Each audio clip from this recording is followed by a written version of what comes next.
Je m'appelle Michèle Agnel et ce que je vais vous raconter n'est pas mon histoire, mais l'histoire de toute ma famille pendant l'occupation.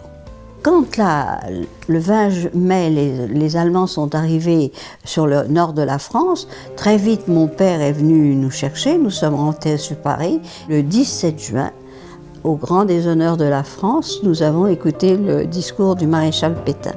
Et il avait une grande admiration pour ce vieux général. Et en entendant cet homme qu'il vénérait donner la France à l'Allemagne, il se sentait déshonoré, il sentait la France déshonorée. Et nous tous autour de nous, en le voyant dans cet état et en entendant en même temps ce que disait Pétain, pourtant j'étais pas vieille, j'avais 14 ans du coup, nous n'avons pas pu supporter. C'était un sentiment, on se sentait indigne, on se sentait frustré, on se sentait malheureux, mais surtout on avait une énorme colère devant nous. En plus de ça, on avait rompu notre parole avec les Anglais et c'était quelque chose d'impossible à concevoir. Les Allemands ont envahi, mais nous n'avons pas entendu de Gaulle le premier jour. Mais quelques jours après, quand dans le village, on nous a dit, vous savez, de Londres, je crois que c'est de la BBC, il y a un général, personne ne connaissait son nom, et qui appelle tous les soirs à continuer la lutte. Et on a essayé de se brancher sur la BBC, et les uns après les autres. Et finalement, vers le 20-22, on a entendu De Gaulle, et en écoutant ce qu'il disait, il disait exactement ce qu'on avait envie d'entendre. De ce jour, nous sommes devenus, pour tout le temps de la guerre et pour longtemps après, des gaullistes très enthousiasme. Et chaque soir, comme il avait dit qu'il parlerait à la radio ou que quelqu'un parlerait à sa place, on a écouté pendant toute la guerre, jusqu'à notre arrestation, les Français parlent aux Français. On s'est mis à écouter aussi Radio Suisse, Radio Lausanne, car c'était aussi une autre manière de voir les choses, une manière plus neutre. Il fallait quand même être lucide. Nous sommes rentrés sur Paris quand nous avons eu notre Ausweis de rentrée. Et arrivé à la gare Montparnasse, ça a été quelque chose de catastrophique. On a vu Paris qui n'était plus Paris, c'était complètement défiguré. Partout, il n'y avait que des uniformes vert de gris. Cette présence allemande, elle était très voyante, car je pense qu'ils étaient très heureux d'être dans Paris. Donc ils avaient envahi tous les cafés, tous les restaurants. Toutes les rues principales de Paris n'étaient plus écrites en français. Ils avaient mis dessus des grands panneaux écrits en allemand et en écriture allemande en gothique. Tout d'un coup, là, j'ai compris ce que mon père avait dit et qui était quasiment impensable en écoutant le maréchal Pétain. À la fin, il a dit « c'est impossible, il faut faire quelque chose ». Chaque fois qu'on rencontrait les Allemands, on faisait quelque chose pour les ennuyer. On ne laissait pas tomber nos cartables, on se collait les unes sur les autres, on leur tournait le dos pour qu'ils ne puissent pas passer. Des choses tout à fait puériles. Chaque fois qu'ils nous demandaient le trajet, par exemple, ils nous demandaient d'aller à la Bastille, pouf, on les envoyait au château de Vincennes. C'était jubilatoire, vous ne pouvez pas imaginer. Pour des gamines de 14-15 ans, c'était extraordinaire. Jeannette Samuel, mon professeur d'anglais, est venue avec sa sœur, et donc avec elle, on a parlé et on s'est trouvés sur les mêmes longueurs d'onde. On refusait la collaboration, on refusait les Allemands en France, c'était impossible. Et puis on écoutait les Anglais comme elle. Et ça, c'était très tôt, hein. Vous voyez, on est rentré en octobre et c'était le 11 novembre. Et elles sont parties. Puis quelques jours après, nous avons reçu une grosse enveloppe en kraft, bien épaisse. Puis quand on l'a ouvert, pouf, des quantités de tracts, mais des petits tracts à ce moment-là, hein, très pratiques. D'ailleurs, on pouvait les laisser n'importe où. Et il n'y avait pas de signature, il y avait simplement recopier et distribuer. Alors toute la famille s'y est mise, mon père, ma mère, mon jeune frère et moi, et le lendemain on est partis chacun avec nos tracts dans les poches, et c'était pratique parce qu'on pouvait les laisser sur une chaise d'église, dans le métro, à la mairie, à la poste, avec si on avait un peu de colle, on pouvait les coller n'importe où. Ceux-là, c'était les tout premiers. On s'est dit, mais c'est très joli ces tracts, mais d'où ils viennent? Alors bien sûr, il n'y avait pas de signature, on a cherché partout, puis on a vu qu'ils venaient de Versailles. Alors maman a pris le téléphone, et elle a téléphoné à Madame Samuel, la directrice de l'internat, en disant, ben, voilà, nous pensons que vos filles nous ont envoyé un courrier hier. Oui, a dit Madame Samuel. Est-ce qu'elles peuvent continuer à nous écrire?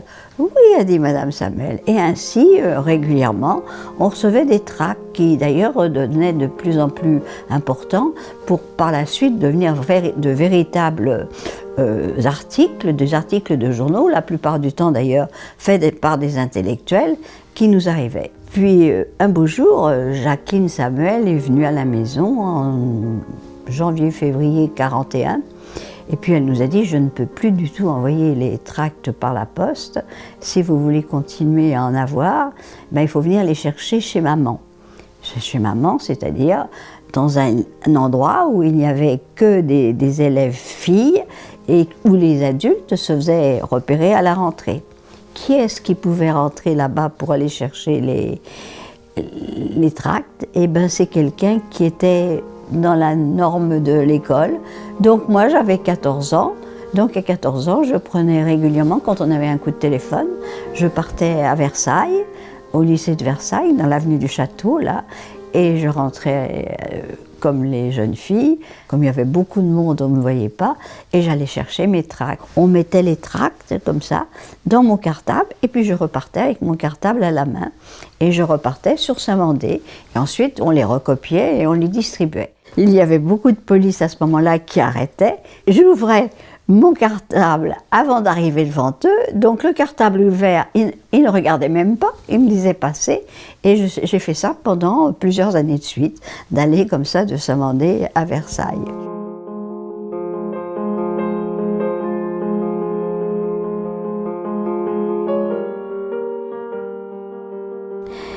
Donc mes parents ont hébergé des prisonniers évadés. On était dans un réseau français qui s'appelait Bourgogne et qui était spécialisé dans la récupération des aviateurs alliés qui se crachaient en France. Ils arrivaient à Paris, ils étaient chez des logeurs, donc c'est là où il fallait trouver des gens.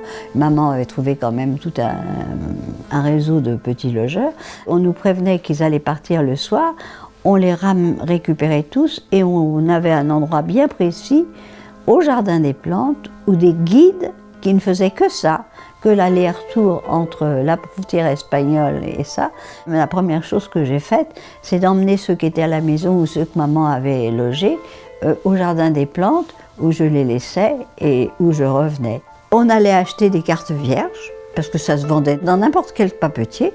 Et puis Carbonnet avait rapporté tout son matériel d'identité qui, jusqu'à ce moment-là, avait été caché à Saint-Roch, dans le piano de l'abbé Courcelles, qui était à Saint-Roch. Et donc il a rapporté tout à la maison. Alors là, il avait des quantités de cachets. Et puis, il fallait un timbre fiscal. Alors ça, on allait acheter ça dans tous les bureaux de tabac. Et puis, on remplissait ça à la maison. Mais par contre, les photos d'identité que nos Américains amenaient n'étaient pas à la mesure de ce qu'on leur demandait. Donc il fallait aller les faire photographier.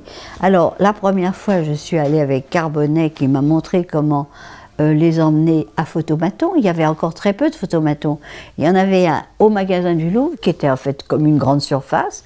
Et là, il y avait un des premiers photomatons, mais il était encore activé par une manipulatrice. Donc il m'a montré, on arrivait, et la fille m'a dit, mais qu'est-ce que c'est que ces garçons que vous amenez tout le temps?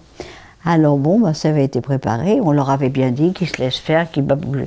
Mais je dis, mais ce sont des sourds et muets, on les emmène à Toulouse. À partir de ce moment-là, d'ailleurs, à la maison, on les sortait tous les soirs pour leur apprendre à marcher comme des Français. Parce que ça aussi, c'était important. Et puis à se frotter à des Allemands, car ça aussi, c'était important.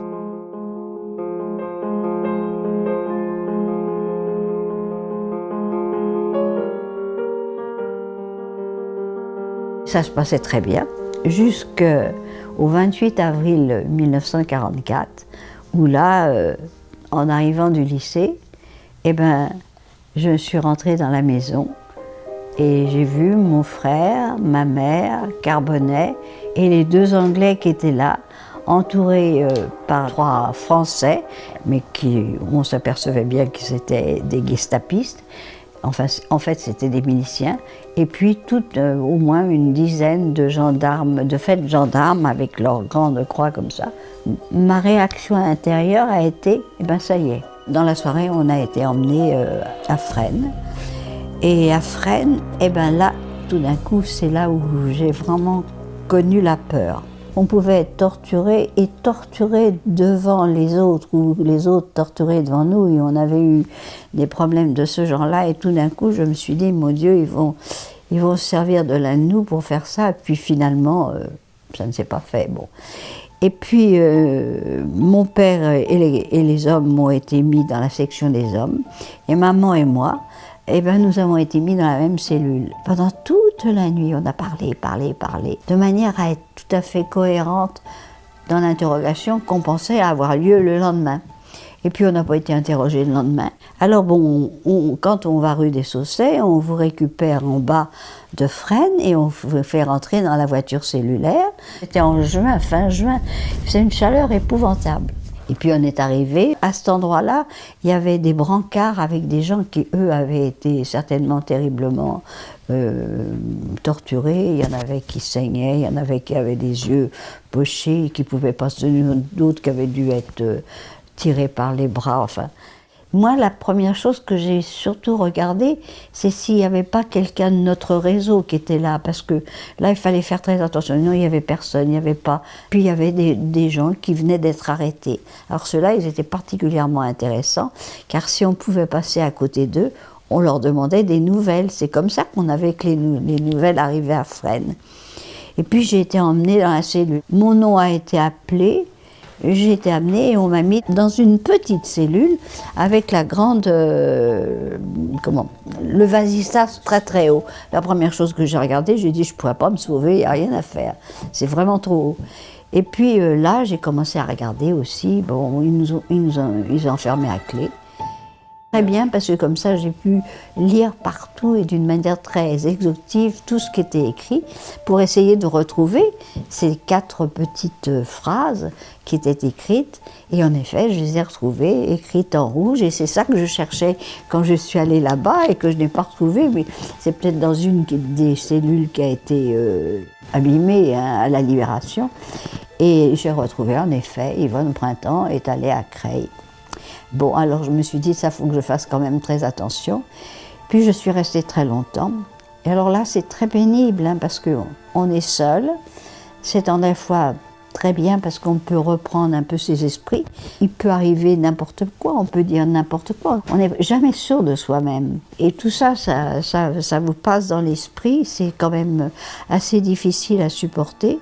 Puis on pense quand même à tous ceux qui ont laissé les autres graffitis, parce que c'est pas les mêmes que j'ai vus, mais c'était à peu près la même chose. C'était des graffitis dans le genre de celui de Carbonnet qui donnait des ordres. C'est des gens qui disaient au revoir à leurs parents, des gens qui allaient être fusillés, des gens qui priaient, il y avait des croix, puis il y avait aussi des trucs d'espérance, vive la France, ne craignez rien, vive De Gaulle, abat les Boches, enfin, rien de vulgaire. En fait, c'était réconfortant de voir que ces gens qui avaient été là, qui peut-être avaient été torturés, qui peut-être maintenant étaient morts, avaient quand même laissé un message, et c'était toujours un message d'espoir. Et ça, c'était quand même assez réconfortant avant d'aller dans la gueule du loup. Et puis, quelque chose que l'on écoutait beaucoup, c'était les bruits. On entendait les portes qui claquaient, on entendait les serrures.